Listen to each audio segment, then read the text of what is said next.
রাসূল সাল্লাল্লাহু আলাইহি ওয়াসাল্লাম ইরশাদ করেন, আশুরার দিনে সমস্ত নবীগণ রোজা রেখেছিলেন, তোমরাও রোজা রাখো।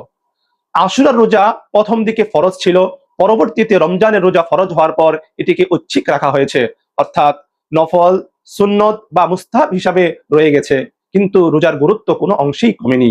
আশুরার দিনে ইসলামের ইতিহাসে অত্যন্ত হৃদয় বিদারক ঘটনা কারবালার যুদ্ধ সংঘটিত হয়।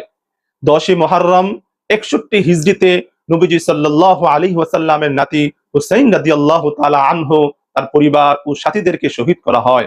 এই ঘটনা মুসলিম উম্মার জন্য গভীর বেদনার। তবে মনে রাখতে হবে, আশুরার রোজার বিধানটি কারবালার ঘটনার বহু পূর্বেই প্রতিষ্ঠিত।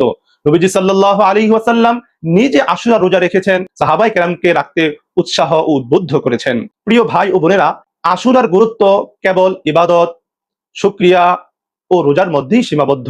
তাই এই মাসের করণীয় বিষয়গুলোর প্রতি যত্নবান হওয়া এবং সব ধরনের রসম রেওয়াজ ও কুসংস্কার থেকে বেঁচে কোরআন ও সুন্নাহ মোতাবেক চলাই মুসলমানদের একান্ত কর্তব্য। আল্লাহ তাআলা আমাদেরকে সঠিকটা বুঝবার তৌফিক দান করুন। আসসালামু আলাইকুম ওয়া রাহমাতুল্লাহ।